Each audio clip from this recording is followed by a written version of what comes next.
एक शांत रहस्यों से भरी नदी जहां पानी की हर लहर में एक खतरनाक राज छुपा हुआ था। इसी नदी के किनारे एक छोटी सी मासूम लड़की जेनी अपने पिता के साथ कश्ती पर बैठी मछलियां पकड़ रही थी। उसे बिल्कुल अंदाजा नहीं था कि आज का दिन उसकी जिंदगी का सबसे खौफनाक दिन बनने वाला है। तभी उसके पिता पानी में उतरने से पहले उसे चेतावनी देते हैं, पानी से दूर रहना वरना वो दानव मछली तुम्हें खा जाएगी। लेकिन जेनी बेखौफ होकर हंसते हुए जवाब देती है कि अगर उस मछली ने उसे पकड़ा तो वो उसे ही अंडे की तरह फ्राई करके खा जाएगी। ये मासूम मजाक आगे जाकर कितना खतरनाक साबित होगा किसी को अंदाजा नहीं था। तभी उसके पिता उसे इशारा करके कहते हैं, देखो वहां कुछ हिल रहा है। लेकिन अगले ही पल वो खुद पानी से बाहर आ निकलते हैं और जोर जोर से हंसते हुए उसे डराने की कोशिश करते हैं। जेनी डर के मारे रोने लगती है तो पिता उसे हंसाने के लिए पानी में अजीब अजीब करतब दिखाने लगते हैं। जेनी हंसने लगती है, लेकिन यही हंसी उसकी आखिरी खुशी साबित होने वाली थी। अचानक कोई अनजान ताकत उसके पिता को पानी के अंदर खींचने लगती है। पिता अपनी जान बचाने के लिए चीखते हैं, लेकिन जेनी को लगता है ये भी कोई खेल है और वो हंसती रहती है। तभी अचानक वो विशाल दानव उसके पिता को पूरी तरह अपने अंदर निगल जाता है और देखते ही देखते पूरी नदी खून से लाल हो जाती है। अपने पिता की इतनी दर्दनाक मौत अपनी आंखों के सामने देखकर पूरे गांव की रूह कांप उठती है। इस भयानक घटना के बाद पूरा गांव खौफ में डूब जाता है। सबको यकीन हो जाता है कि नदी में कोई शैतानी ताकत छुपी हुई है। उस दानव को खत्म करने के लिए गांव वाले एक पुजारी को बुलाते हैं। पुजारी नदी किनारे मंत्र पढ़ता है और अपनी ताकत से पानी में एक बम फेंक देता है।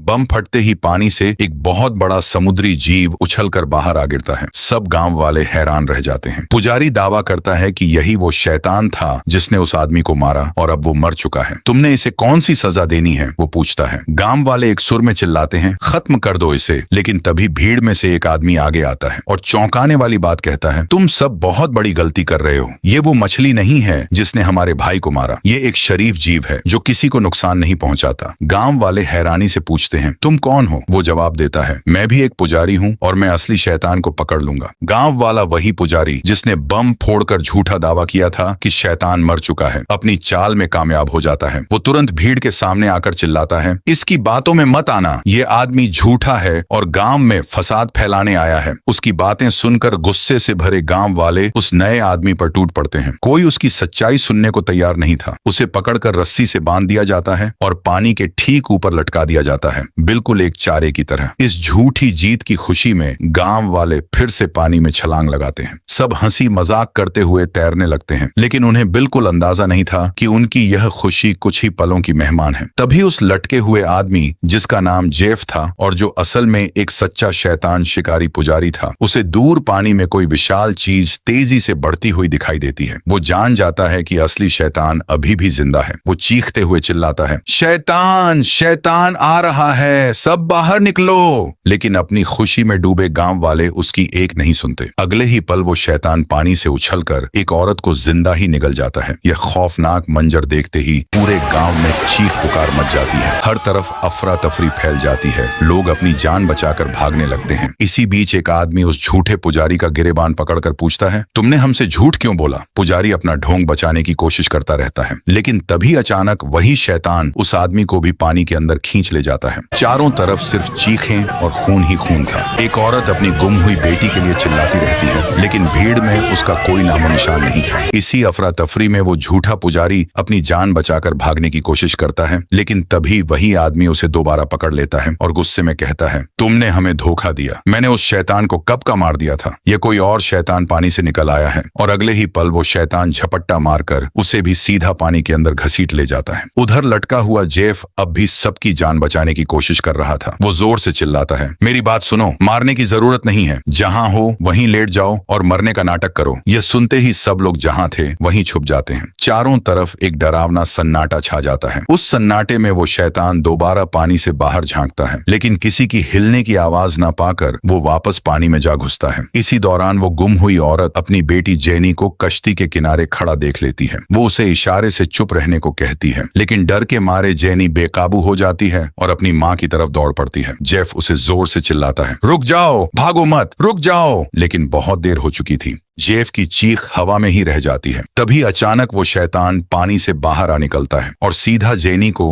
अपने जबड़ों में जकड़कर पानी के अंदर घसीट ले जाता है। अपनी बेटी को अपनी आंखों के सामने दूर होते देख उसकी माँ बेतहाशा दौड़ पड़ती है। किसी तरह वो उसका हाथ पकड़ भी लेती है, लेकिन उस शैतान की खौफनाक ताकत के आगे वो बहुत कमजोर पड़ जाती है और अगले ही पल वो दानव उसे भी जिंदा ही अपने अंदर निगल जाता है।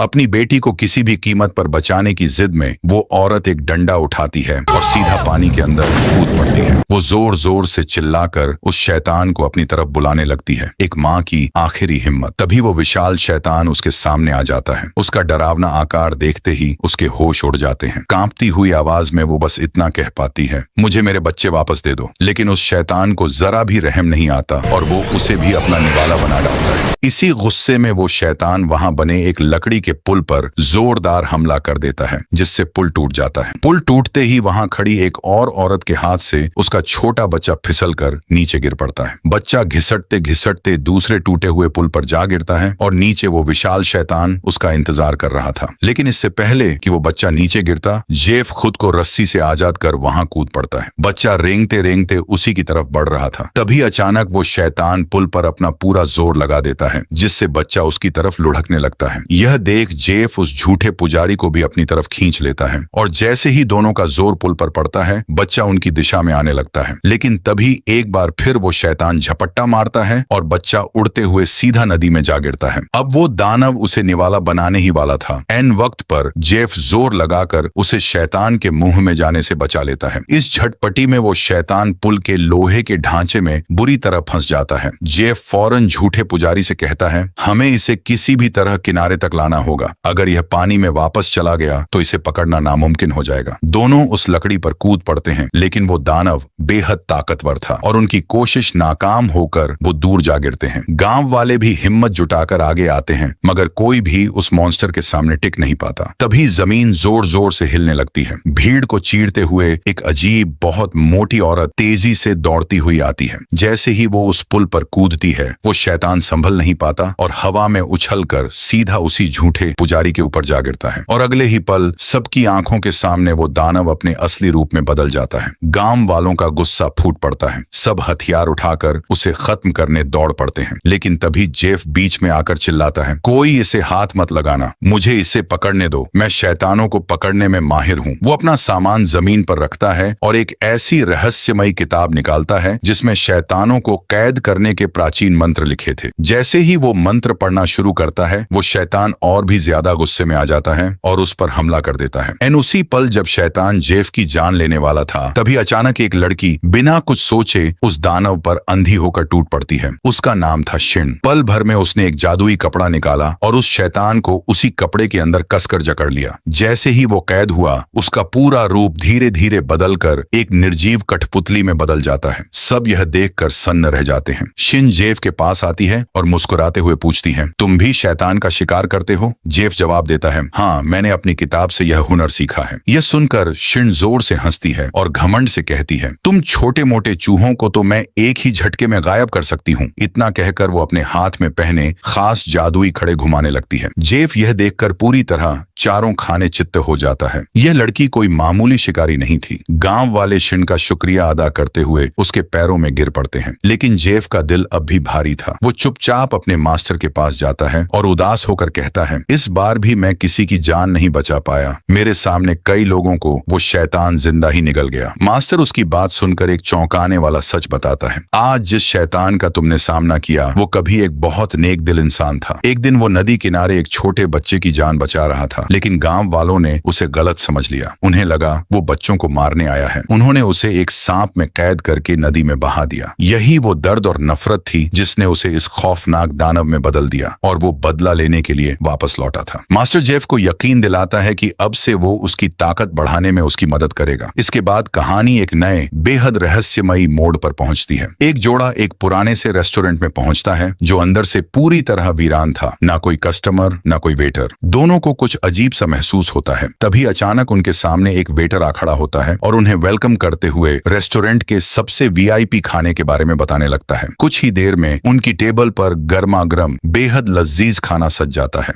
खाना खाते ही वो दोनों हैरान हो जाते हैं। इतना स्वादिष्ट खाना उन्होंने पहले कभी नहीं खाया था। लड़की पूछती है, क्या ये सब तुमने बनाया? वेटर जवाब देता है, नहीं, ये हमारे शेफ ने बनाया है। उनके जैसा खाना कोई नहीं बना सकता। और किचन की तरफ इशारा करता है। वहां बैठा शेफ कोई आम इंसान नहीं था, वो खुद एक शैतान था जिसका असली रूप अभी सामने आना बाकी था। जैसे ही वो शेफ उनके सामने आया, उसकी हैरत अंगेज खूबसूरती देखकर दोनों की आंखें चौंधिया गईं। लड़की बार बार उससे बात करने की जिद करती है, लेकिन शेफ नजरें झुकाए बिना कुछ कहे मना कर देता है। वो फिर भी नहीं मानती और उसकी आवाज सुनने की जिद करती रहती है। और अगले ही पल उस शेफ ने अपना भयानक मुंह खोला और ऐसी खौफनाक आवाज निकाली जिसे सुनते ही वो दोनों वहां से जान बचाकर भागने लगे। लेकिन बहुत देर हो चुकी थी। वो शैतान शेफ उन दोनों को भागने का जरा भी मौका नहीं देता। अपने नुकीले भाले से वो उन्हें वहीं पर बुरी तरह चीर फाड़ डालता है। उस रेस्टोरेंट की दीवारें एक और मासूम जिंदगी की चीखों की गवाह बन जाती हैं। कुछ समय बाद हम उसी जेफ को उसी रेस्टोरेंट में दाखिल होते देखते हैं, लेकिन इस बार नजारा बिल्कुल अलग था। हर टेबल भरी हुई थी, लोग हंसी खुशी खाना खा रहे थे, सब कुछ बिल्कुल नॉर्मल दिख रहा था। तभी अचानक एक बेहद खूबसूरत औरत उसके पास आती है और उसे अपने जाल में फंसाकर अंदर ले आती है। असल में यह पूरी जगह इंसानों को फंसाने के लिए बनाया गया एक जाल था, लेकिन जेफ के पास एक खास ताकत थी।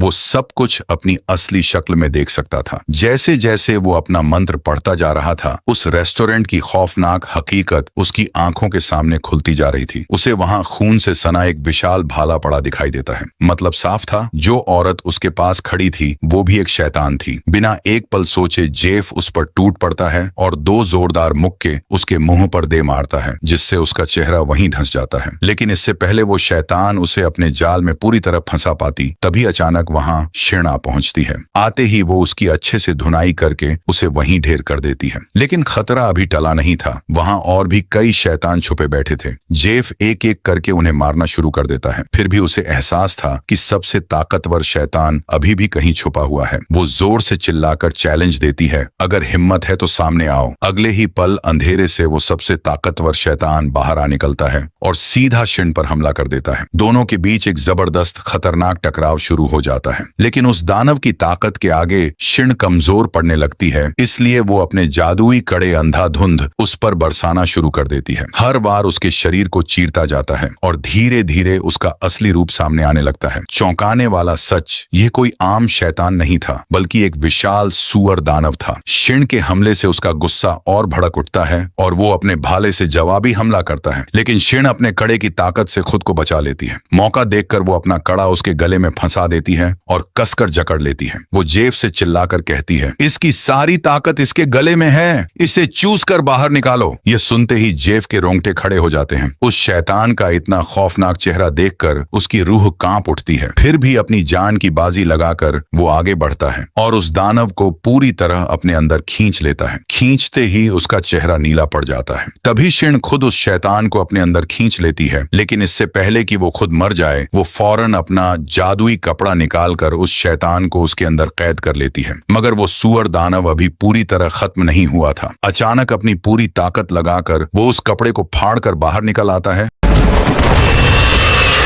और एक पूरी तरह काले और भी खतरनाक सुअर में बदल जाता है। यह देखकर वो दोनों जान बचाकर वहां से भाग निकलते हैं और पीछे वो पूरा रेस्टोरेंट तबाह हो जाता है। अगले दिन जेफ सीधा अपने मास्टर के पास पहुंचता है और उस सुअर दानव की पूरी सच्चाई जानना चाहता है। मास्टर उसे बताता है, वो कभी एक बहुत नेकदिल इंसान था, लेकिन उसकी शक्ल बेहद बदसूरत थी, इसीलिए लोग उससे दूर रहते थे। वो अपनी बीवी से बेइंतहा प्यार करता था, मगर उसकी बीवी ने उसे धोखा दिया और किसी और के साथ भाग गई। जाते जाते उसने उसे खंजर से मार डाला। उसी दर्द और नफरत ने उसकी रूह को इस राक्षस में बदल दिया। जेफ कहता है, मैं ऐसे शैतान को अकेला नहीं पकड़ सकता, वो मुझसे कहीं ज्यादा ताकतवर है। मास्टर जवाब देता है, तुम्हें उससे भी ज्यादा ताकतवर किसी को ढूंढना होगा। तुम्हें जरूरत होगी मंकी किंग की, सब शैतानों के राजा की। उसे बुद्ध ने 500 साल पहले एक पहाड़ के नीचे कैद कर दिया था। मास्टर की यह बात सुनकर जेफ के मन में एक अजीब सी बेचैनी छा जाती है, लेकिन उसे पता था कि अगर यहाँ मौजूद शैतानों को खत्म नहीं किया किया गया तो वे एक एक करके सबको निगल जाएंगे। इसलिए मजबूर होकर वो उसी घाटी की तरफ निकल पड़ता है जहां मंकी किंग एक पुरानी बुद्ध मूर्ति वाले मंदिर में कैद था। रास्ते में चलते चलते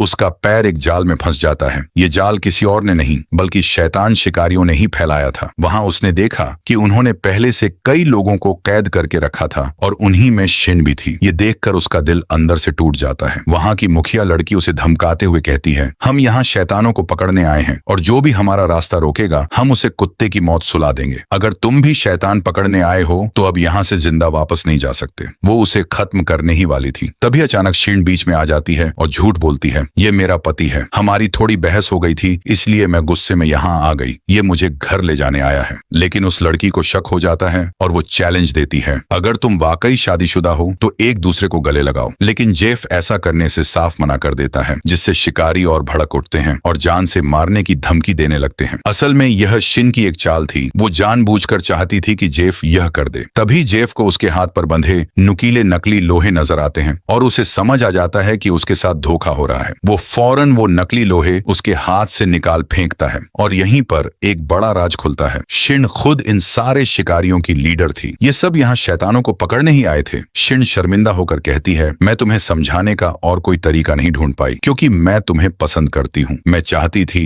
तुम मेरे साथ रहो। लेकिन जेफ साफ इनकार कर देता है, अब से मैं तुमसे कभी नहीं मिलूंगा, बेहतर होगा तुम मुझे भूल जाओ। ये सुनते ही शिकारी उसे पकड़कर पिंजरे में बंद कर देते हैं। अपना गुस्सा शांत ना कर पाकर शिन अपनी दोस्त से मदद मांगती है, जो एक अजीब कागज की जादुई डॉल निकालती है और कहती है, इसे मैं तुम्हारी पीठ पर लगा दूंगी, फिर तुम वही करोगी जो मैं करूंगी। इस डॉल की वजह से शिन खुद अपने ही कंट्रोल से बाहर हो जाती है। उसका शरीर किसी और के इशारों पर नाचने लगता है और वो बेकाबू होकर जेफ पर हमला कर बैठती है, उसे बुरी तरह पीट डालती है। जब कंट्रोल टूटता है और शिन होश में आती है तो अपने ही हाथों जेफ को इतना नुकसान पहुंचाया देख वो अंदर से टूट जाती है। वो वहां से जाने का फैसला कर लेती है, लेकिन तभी अचानक वो सबको चुप रहने का इशारा करती है। जाल में एक और शैतान फंस चुका था। सब मिलकर उसे पकड़ने की कोशिश करते हैं, मगर वो शैतान इतना ताकतवर निकलता है कि सबको वहीं ढेर कर डालता है और तभी उनके सामने वो आ जाता है, वही सुअर दानव जो अब बदले की आग में जल रहा था। सब अपने तांगे पर बैठकर जान बचाकर भागते हैं, लेकिन वो दानव भी उतनी ही तेजी से उनके पीछे लगा था। जब शिन पलटकर देखती है, दानव अचानक गायब हो जाता है। असल में वो पीछे से नहीं आगे से उनकी तरफ बढ़ रहा था। यह समझते ही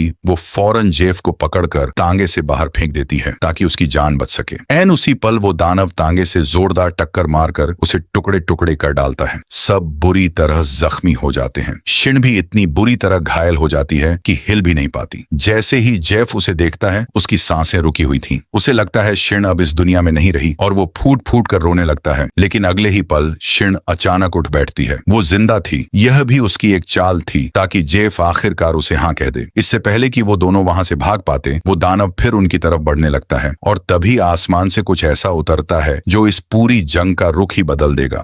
तभी अचानक वहां एक बेहद ताकतवर शैतानी टाइगर समुराई आ पहुंचता है और बिना कुछ सोचे उस सुअर दानव से भिड़ जाता है। दोनों के बीच जबरदस्त हाथापाई शुरू हो जाती है, लेकिन टाइगर समुराई की खौफनाक ताकत के सामने वो दानव ज्यादा देर टिक नहीं पाता और दुम दबाकर वहां से भागने पर मजबूर हो जाता है। टाइगर समुराई उसे पकड़ने के लिए पीछा करता है, लेकिन तभी उसका सामना एक और खतरनाक दानव शैतानी फुट से हो जाता है, जिसकी पूरी ताकत सिर्फ उसके पैरों में थी और वो अपनी एक ही किक से बड़े बड़े दुश्मनों को जमीन पर गिरा देता था। इससे पहले दोनों के बीच टक्कर होती, आसमान को चीरती हुई एक तलवार सीधा उनके बीच से गुजर जाती है। सबकी नजरें हैरानी से ऊपर उठ जाती हैं। यह तलवार किसी और की नहीं बल्कि प्रिंस इंपॉर्टेंट की थी, जिसे स्वॉर्ड फाइटिंग का असली मास्टर माना जाता था। अब मैदान में 3 सबसे बड़े शिकारी आ चुके थे, टाइगर समुराई, शैतानी फुट और प्रिंस इंपॉर्टेंट। तीनों उस राक्षसी सुअर को पकड़ना चाहते थे, लेकिन एक साथ मिलकर नहीं बल्कि अकेले अकेले, क्योंकि उनके हिसाब से जो भी अकेला उस शैतान को पकड़ेगा वही सबसे बड़ा हंटर कहलाएगा। जेफ उनके बीच आकर समझाने की कोशिश करता है, मैं मानता हूं तुम सब बहुत ताकतवर हो, लेकिन इस दानव को हराने के लिए तुम्हें साथ मिलना ही होगा। लेकिन वे तीनों उसका मजाक उड़ाते हुए कहते हैं, ये भिखारी शिकारी हमें सिखा रहा है। अपनी बेइज्जती होते देख जेफ गुस्से में वहां से जाने लगता है। शिन उसे रोककर कहती है, मैं तुम्हारे साथ चलूंगी, लेकिन जेफ गुस्से से भड़क उठता है, तुम्हारी वजह से मैं अपना रास्ता भटक रहा हूँ, तुम मुझसे दूर रहो। हो, मेरा तुमसे कोई ताल्लुक नहीं, मुझे बस मेरी किताब वापस चाहिए। गुस्से में आकर शिन वो किताब फाड़ डालती है, लेकिन जेफ बिना कुछ कहे वहां से निकल पड़ता है। इस दर्द भरे लम्हे ने उसे अंदर से पूरी तरह तोड़ दिया था। अब उसका एक ही मकसद बचा था, मंकी किंग को ढूंढना। कई दिनों के मुश्किल और थका देने वाले सफर के बाद आखिरकार वो 5 उंगलियों वाले पहाड़ तक पहुंच जाता है, जहां चारों तरफ खिले हुए कमल के फूल फैले हुए थे। ढूंढते ढूंढते उसे एक छुपी हुई गुफा मिलती है, जो कमलों से पूरी तरह ढकी थी। अंदर कदम रखते ही उसका सामना एक अजीब से बूढ़े, पागल जैसे दिखने वाले आदमी से होता है। लेकिन यह कोई आम आदमी नहीं था, यह खुद मंकी किंग था, जो इंसानी रूप में यहाँ छुपा हुआ था। वो जेफ को बताता है, 500 साल पहले मैं स्वर्ग में सबसे ज्यादा तबाही मचाने वाला बंदर राजा था, लेकिन मेरे गुस्से और शक्ति की सजा में बुद्ध ने मुझे इस पहाड़ के नीचे कैद कर दिया। अब वही खतरनाक मंकी किंग जेफ के सामने मजबूरी में अपनी आजादी की भीख मांग रहा था।